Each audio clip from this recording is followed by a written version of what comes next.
mais para o final. A minha discussão vai um pouco na linha de algumas considerações sobre as relações entre trabalho, educação e sociabilidade. E eu acho que é importante essa mesa e essa discussão, considerando os termos que a identificam, né? De um lado, o trabalho e a sociabilidade que isso gera, e de outro, no plano cultural, a educação e suas relações com o trabalho e com a sociabilidade, seja por decorrência direta deles, seja por contribuição para a constituição do trabalho e da sociabilidade. Eu tomo como ponto de partida o elemento central que me parece ser considerado, que é o trabalho. E aqui eu encaro da perspectiva ontológica de Marx e Lukács, ou seja, como protoforma do ser social. E dessa perspectiva, como sabemos, e como já foi colocado, a constituição do ser social decorre das relações entre homem e natureza, e por meio das quais aquele, tendo em vista a sua própria reprodução, interfere na natureza e modifica a natureza e é por ela modificada. Esse movimento implica que, para a formulação na consciência do por teleológico, ou seja, de uma finalidade posta pela consciência, e para a adequada concepção disto, daquilo que é posto na consciência como fim ou como porto ideológico, o homem se apropria com a precisão possível da trama da objetividade social, ou seja, dos nexos causais dos objetos da natureza, que é dotada de automovimento e legalidades ontológicas próprias, como ser inorgânico e como ser orgânico que são. Portanto, para que o sujeito formule um por teleológico, uma finalidade a alcançar no plano da consciência, é preciso ter conhecimento. Ter conhecimento da realidade física e, mais tarde, para além disso, no momento posterior, apropriar-se também do automovimento e da legalidade próprias do ser social, ou seja, daquilo que o constitui, a organização social, cultural, política e econômica, que implica também, portanto, ter acesso a conhecimento. Sem o que a formulação do corpo ideológico pode se acabar não se concretizando ou não tendo possibilidade de alcançar aquilo que foi posto por desconhecimento de como fazer, como ser concretizado numa objetivação. O movimento de apropriação, portanto, de apropriação desta realidade, seja física, seja social, já é em si mesmo um processo humanizador, na medida em que produz mudanças no nível de consciência, a qual, como consciência potenciada, antecipa pelo por teleológico transformações na realidade social e natural. Em outros termos, o processo de humanização e transformação social começa por meio da apropriação, se dá pelo corpo ideológico que depende dessa apropriação e se alimenta dela depois, mas implica também que este corpo ideológico e a apropriação da realidade natural e social, para que haja uma humanização de fato completa e uma transformação na vida natural ou social, se objetive. Ou seja, que essa subjetividade que põe uma finalidade a ser alcançada, que escuta a realidade social ou natural para ver a possibilidade de realizá-lo, se objetive. A objetivação articula, portanto, a teleologia com a materialidade da objetividade social, mediada pelas generalidades em si, que são o quê? As produções históricas resultantes da prática social, disponíveis na natureza e na objetividade social. Portanto, a objetivação, para se articular, precisa ter acesso a essas generalidades em si, que são a linguagem, os costumes, os instrumentos, as produções culturais de variada natureza, realizada em tempos históricos diversos e que se apresentam ao indivíduo de forma simultânea no momento da objetivação da sua subjetividade num objeto, numa ação, num instrumento, num documento, em qualquer elemento que possa interferir na natureza ou interferir na vida social. Neste sentido, as objetivações sempre se dão no âmbito de um contexto social determinado que define os horizontes de possibilidades da prática, ou seja, que define o que é possível fazer diante das circunstâncias. Eu posso imaginar um corpo teleológico inacessível, impossível de ser concretizado, uma utopia a longo prazo, cuja realização não é possível no momento. Mas eu posso propor algo que seja possível realizar num dado momento, dado o conhecimento que eu tenho das possibilidades que esta sociedade, esta materialidade me oferece para que esta coisa possa acontecer. Neste sentido, as objetivações sempre se dão no âmbito desse contexto social determinado que define o horizonte dessa prática. Ou, em outros termos, que define o âmbito das possibilidades de ação relativamente à objetivação de um dado corpo teleológico, frente às quais a consciência elabora alternativas de escolha. Algumas alternativas são possíveis, outras não são. Outras são mais à frente, não são agora.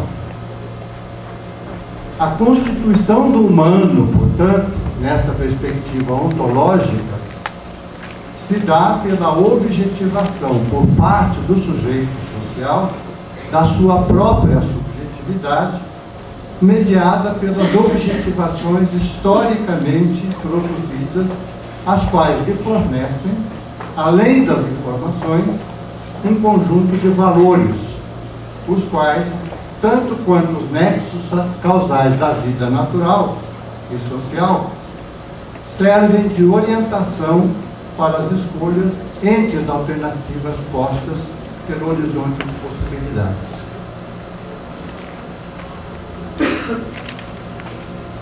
Estas considerações reportam-se ao trabalho em geral e especificamente ao trabalho simples, como protoforma do ser social. A sociabilidade que dele decorre funda-se na produção e consumo de valores de uso, cujo objetivo primordial é a satisfação das necessidades humanas de reprodução. No entanto, o trabalho e seu caráter humanizador, neste sentido, sofrem transformações no decorrer da história, bem como sofrem alterações históricas as relações entre o homem e a natureza e as relações dos homens entre si. Tais alterações podem conduzir à concepção de trabalho em que a perspectiva humanizadora se perde ou é severamente minimizada, como, por exemplo, no caso do trabalho escravo, em que o trabalhador não detém autonomia não só sobre o seu trabalho, mas sobre o seu próprio corpo. A sociabilidade que se desenvolve aí tem caráter muito diverso daquela que resulta pela luta da reprodução individual e social, ainda que os trabalhos realizados em um caso ou outro possam ser ambos penosos. Mais complexo é o trabalho sobre o capitalismo. De um lado, o ser social, assim como os sujeitos sociais, estão em outro patamar de desenvolvimento, nos quais tendem a predominar não as mediações de primeira ordem, como aquelas em relação ao trabalho simples, mas as mediações de segunda ordem, a que se refere Lukács. O pôr teleológico se desloca das relações com a natureza para as relações mais puramente sociais, em que o objetivo é influenciar outros, tendo em vista uma teleologia. De outro lado, o trabalho sobre o capital necessariamente foca não os valores de uso, mas, como sabemos, os valores de troca, embora o valor de troca se apoie no valor de uso. Ele tem consequências para a sociabilidade humana. Uma delas é a divisão do trabalho social, assim como a divisão técnica do trabalho. A primeira não é decorrência direta do capitalismo. Do ponto de vista histórico, observa-se a divisão do trabalho já desde as comunidades primitivas. Mas seu objetivo principal neste contexto das sociedades primitivas continua sendo a produção de valores de uso. Sobre o capital, tanto a divisão social quanto técnica do trabalho são, ao contrário, determinadas predominantemente pelos valores de troca. O contraditório deste processo sobre o capitalismo é que ele desempenha simultaneamente papel humanizador e desumanizador. Humanizador no sentido de que promove o aumento progressivo da sociabilidade humana. Ou seja, o ser social vai se refinando como ser social progressivamente, como aponta Lukács. Deste modo, citando, deste modo, este movimento, independentemente do modo como interpretam as pessoas que dele participam, é um passo adiante na realização das categorias sociais a partir do seu ser em si original até um ser para si sempre mais ricamente determinado e sempre mais efetivo.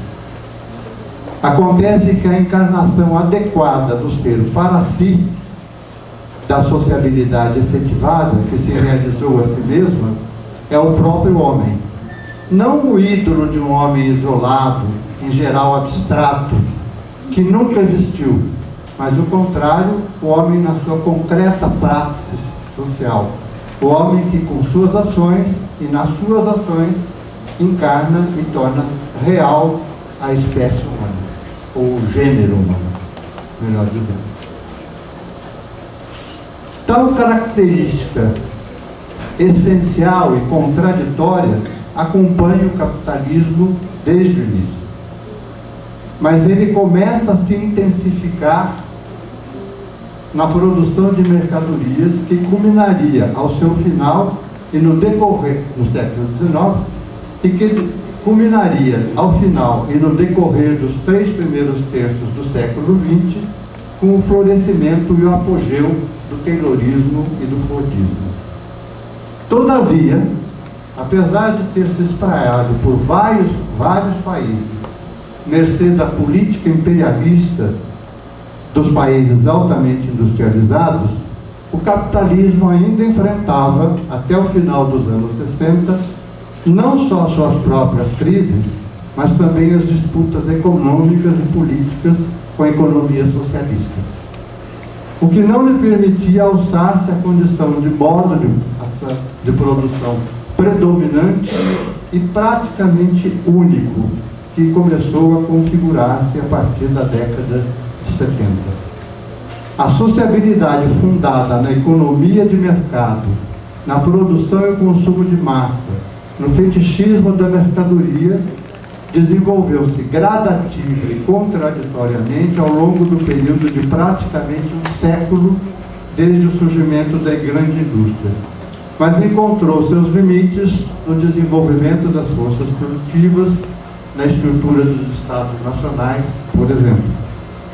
O processo que vem depois dos anos 60 de mundialização do capitalismo, por meio da criação de novos mercados, da desregulamentação do trabalho, das ofensivas privatistas, da mercantilização, inclusive de setores antes não visados pelo capital, inclusive a educação, assim como a derrocada do capitalismo real e do ensaio de uma economia socialista, a falência das políticas do Estado do bem-estar social, a transformação da ciência e, portanto, do saber em insumo científico, em insumo produtivo, a reconfiguração do trabalho com a materialização das teses pós-industrialistas, a financiarização do capital, o avanço da ideologia neoliberal, entre outras razões,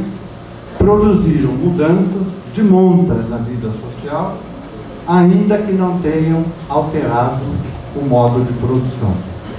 Antes, são causa e consequência das reconfigurações produzidas por este mesmo modo de produção para superar as suas crises e para alçar-se a um nível superior, mais complexo, mais sofisticado e mais selvagem. Mantém-se por isso mesmo as mesmas contradições anteriormente aludidas. Em outros termos, espraia-se em nível mundial o processo de humanização no sentido posto por Lukács, de refinamento do ser social, no sentido de tornar-se cada vez mais puramente social. No sentido, portanto, de construção do ser social mais refinado e também reproduz-se de forma intensificada, sutil e profundo o processo de desumanização. Há aqui, portanto, um processo contraditório de humanização e desumanização, se formos pensar na perspectiva ontológica.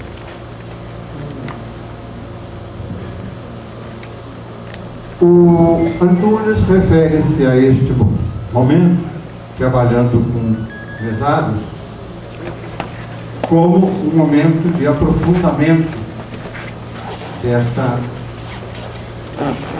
processo de desumanização do trabalho, promovendo mudanças no âmbito do próprio trabalho, na sociabilidade humana e na subjetividade do trabalhador. E ele interpreta isto a partir de Mesaros, trabalhando nas contradições que Mesaros aponta sobre a subordinação das mediações de primeira ordem àquelas mediações de segunda ordem. Voltando um pouco a Lukács, quais seriam as mediações de primeira ordem? Aquelas que os homens estabelecem entre si e com a natureza, com o objetivo de produzir a sua reprodução e a reprodução social por meio do trabalho. As mediações de segunda ordem, alienadas, são identificadas por Mesaros as formas destrutivas assumidas pelo capitalismo tardio, que produz desemprego estrutural e dessociabilização, conforme Antunes. As mediações de segunda ordem introduzem elementos fetichizadores e alienantes do controle social metabólico e tendem a realizar em escala maior aquilo que é histórico do capitalismo, subordinar as funções reprodutivas sociais do nível mais específico ao mais íntimo, ao mais amplo e abstrato, as imposições da reprodução ampliada do capital. A sobredeterminação das mediações de segunda ordem às de primeira ordem conduz à reificação do trabalho e, portanto, do trabalhador, transformando-o em simples fator de produção, ainda que este fator de produção seja alçado à condição não mais do monomestrado, mas alçado à condição do trabalhador que pensa, como se antes não pensasse. Por meio da solicitação a que esse trabalhador, que agora não mais coloca a matéria-prima na máquina e trabalha sobre ela, mas hoje vigia as máquinas e controla o comportamento das máquinas. Antunes ressalta ainda duas consequências marcantes nesse processo: a destruição da força de trabalho humano e a degradação ambiental. O expansionismo, a mundialização e a incontrolabilidade do capital acabam por configurar uma estrutura econômica e social amplamente destrutiva, tendendo à produção de uma crise de caráter estrutural que, de acordo com Mesaros, nos conduzirá, na melhor das hipóteses, à barbárie. A perspectiva que, portanto, Mesaros nos aponta é sombria. No entanto, há que considerar, de um lado, que, sendo o capital e o capitalismo produções históricas, não são, por isso mesmo, eternas. Em outros termos, contrariamente às teses de Fukuyama, não chegamos, com o advento do capitalismo tardio, ao fim da história. Em segundo lugar, é necessário levar em conta que a transformação e superação de um dado modo de produção, no caso presente do capitalismo, se configura, conforme as teses marxianas, nas ações de caráter social e político desenvolvidas a partir das próprias contradições deste modo de produção e no interior deste modo de produção. Senão não teríamos mais nada a fazer senão comemorar o fim da história. Ou lamentar o fim da história. Antunes parece ir neste sentido quando tece considerações sobre a ontologia da vida cotidiana e posteriormente aborda o tema do futuro do trabalho. Se o trabalho sob o sistema do metabolismo social do capital assume uma forma necessariamente assalariada, abstrata, fetichizada e estranhada, essa dimensão histórico-concreta do trabalho assalariado não pode, entretanto, ser eternizada historicamente. Há necessidade imperiosa de construção de um novo modo de produção fundado na atividade autodeterminada, baseado no tempo disponível para produzir valores de uso socialmente necessários, na realização do trabalho socialmente necessário e contra a produção heterodeterminada, baseada no tempo excedente para a produção exclusiva de valores de troca para o mercado, para a reprodução do capital. Portanto, o que Antunes propõe é um processo de revolução social, de mudança social e uma utopia. Obviamente, mudanças de tal profundidade, face ao estágio atual do capitalismo, implicam alterações revolucionárias no plano da ação política, econômica e social, que não cabem ser desenvolvidas por um setor específico da sociedade, mas pelo conjunto dela. Todavia, quando aborda a ontologia da vida cotidiana recorrendo a Lukács, Antunes abre espaço para uma discussão noção do papel que a educação escolar pode e deve desempenhar na perspectiva dessa transformação, ainda que as suas possibilidades de ação sejam extremamente limitadas pela própria condição social da instituição escola.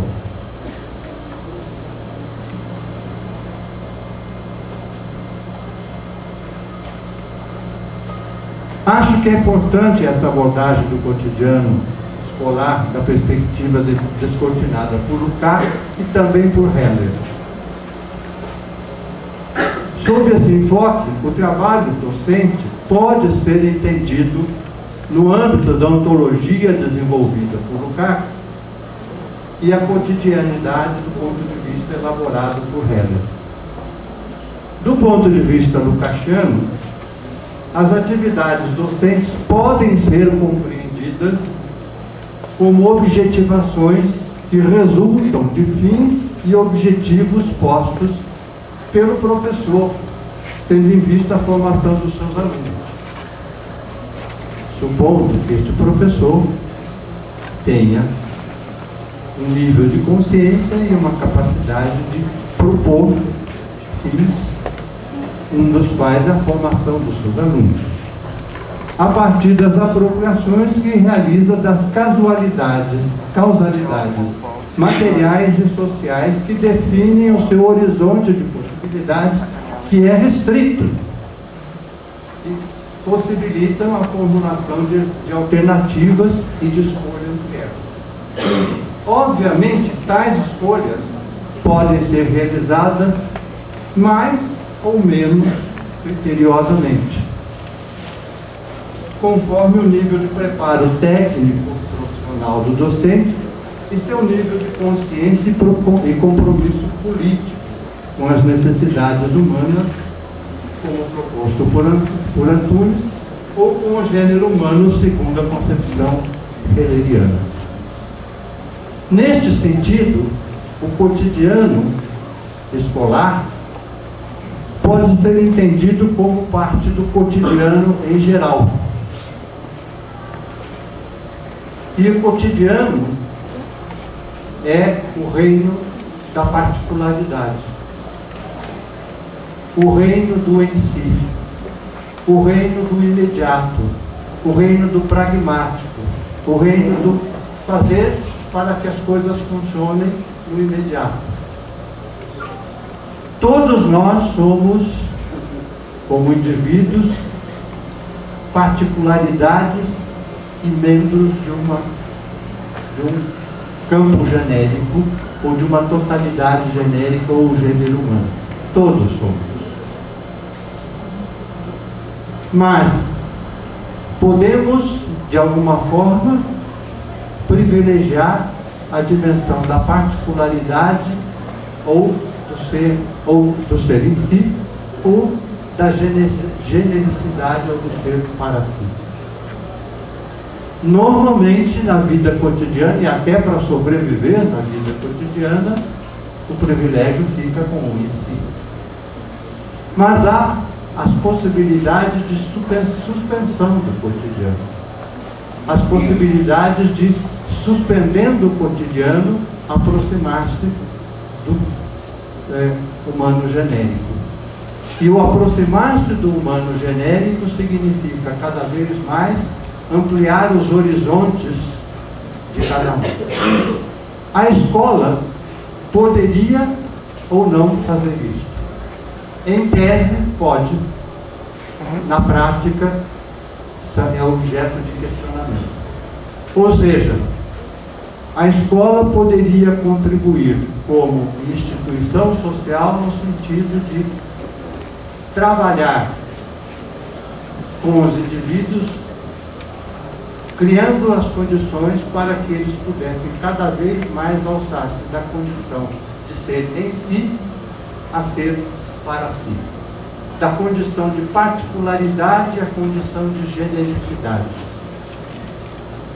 conscientemente, vivendo de forma consciente aquilo que é, conforme Heller, muda relação entre particularidade e genericidade, para transformar-se em relação consciente e articulada entre particularidade e genericidade. Neste sentido, o acesso ao conhecimento, e aí voltamos ao Paulinho, o acesso ao conhecimento pode ser uma das formas pelas quais a escola pode contribuir para que este acesso, essa suspensão da cotidianidade se dê cada vez mais. De acordo com Heller, não podemos fazer uma divisão, uma muralha chinesa entre particularidade e genericidade, entre alienação e não alienação. Vivemos cotidianamente a condição de seres alienados enquanto particularidade, privilegiamos a particularidade, e ser para si enquanto privilegiamos a suspensão da cotidianidade. Quanto mais condições forem criadas para que essa suspensão da cotidianidade se dê de forma mais profunda, mais presente, em todo o tempo, mais condições se criam para que os indivíduos possam ser cada vez menos seres em si, cada vez mais seres para si, ainda que nunca possam deixar de ser seres em si, porque senão não viveriam a cotidianidade. O saber, o acesso ao saber, o acesso àquilo que Lukács chama de generalidades em si, da construção histórica produzida pelos homens, que são nada mais, nada menos que resultantes da ação humana sobre a natureza e das relações dos homens entre si, é uma das formas pelas quais se pode, neste sentido, criar as condições para uma elevação desta condição do ser em si para o ser para si. Daí a importância de que a escola possa contribuir neste sentido. Aqui, o acesso ao conhecimento não está sendo trabalhado apenas como força produtiva, está sendo trabalhado numa dimensão de constituição do humano genérico, de um ser mais completo, de um ser mais que se forme numa dimensão mais elevada. Eu queria, se tiver possibilidade, apenas finalizar voltando um pouco às relações com educação e trabalho, de uma perspectiva que me parece bastante interessante, postas em termos da educação profissional.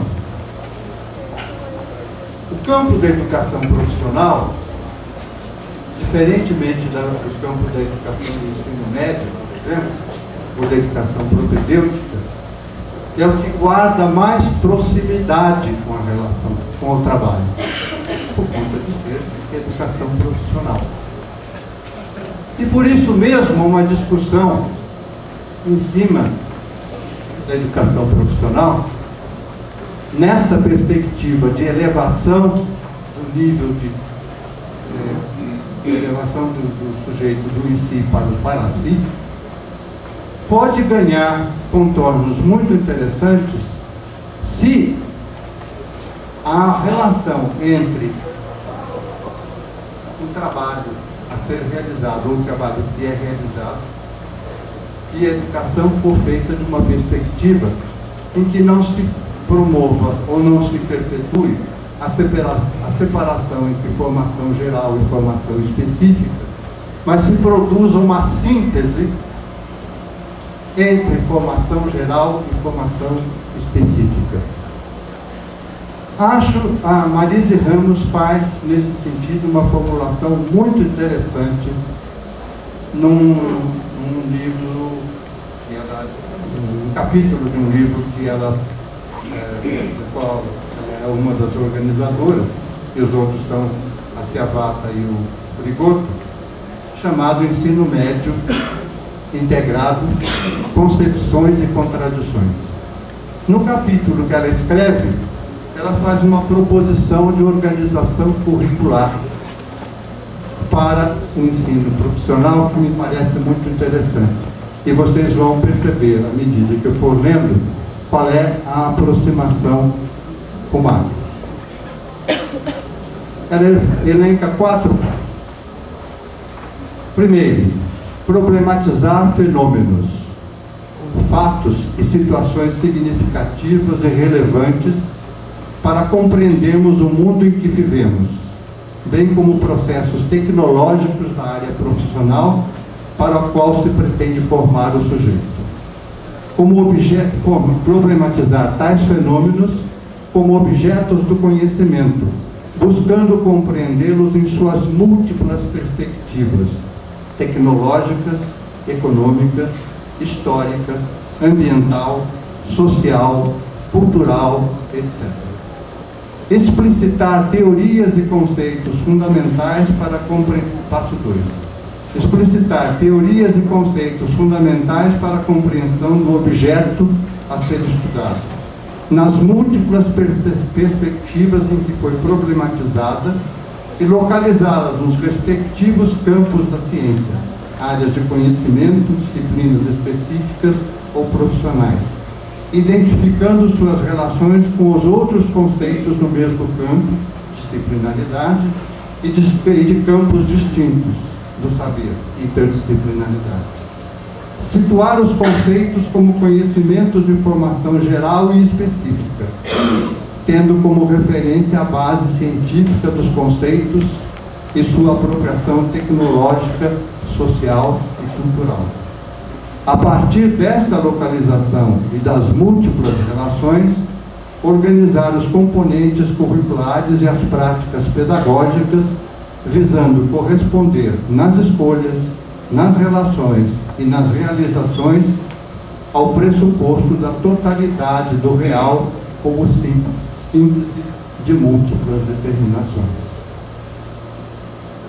Ter acesso ao conhecimento desta forma não me parece algo